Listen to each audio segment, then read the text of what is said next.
Happy Mother's Day, church family. My name is Tiffini Greer. The only thing that could have possibly prepared me for motherhood was falling in love with my husband. That whole losing myself and all sense of reason sort of falling in love. Because when you have a child, you learn all over again what it means to be in love and lose all sense of reason. What it means to wear your heart not on your sleeve, but completely outside of your body. But the biggest lesson I learned in 7 years as a mother is that I have a lot to learn. I've learned that a 5:15 wake-up call when traded for a little tiny 2-year-old arm around your neck whispering, "Best friend, mommy," is a pretty good deal. I've learned that the 1,000th question asked is not aimed at my very last nerve, but instead is an audible picture of a sweet girl exploring her world and growing her brain.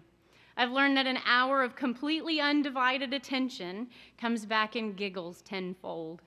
I've learned that knowing the Bible is really important, but that knowing it well enough to put it in 3-year-old words is at least as important. I've learned that first graders don't care if you can speak Spanish, but when you read Skippy John Jones, you're a rock star if you pretend you can. I've learned that mommies get far more chances than we give. I've learned that when the Holy Spirit says showtime, he means it's time to put Jesus' death and sacrifice into the tiniest, most beautiful words.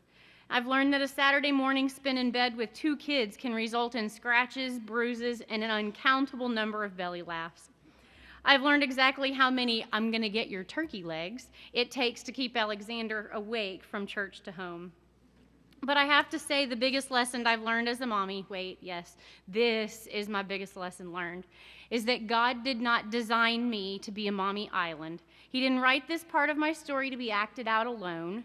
He instead sent me a friend who invited me to a meeting where I found out that there were about 60 other mommies who have all learned many of the same lessons, who've experienced the outside exposure of that last nerve, who wake up some days surrounded by people but yet so lonely, who are desperately seeking ways to walk their children in light instead of the darkness of this world.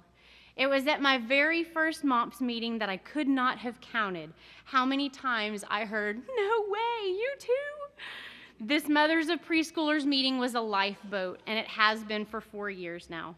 Mothers of Preschoolers is a ministry designed to support, build up, nurture, and leave no mommy behind.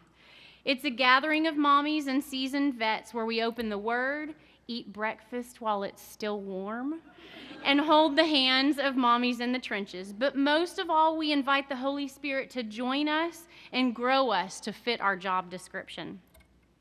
And under God's very clear direction, our church is privileged enough, to open our doors to a M.O.P.S group starting in September. Today kicks off our registration season, and in Unity Hall through the month of May, you'll find me and other members of our incredible leadership team ready to answer your questions and offer you a form. Knowing how long God has been working on the start of this adventure gives me great anticipation for what he has in store for this group. So come find me if you're in the trenches of motherhood too. Your lifeboat is here.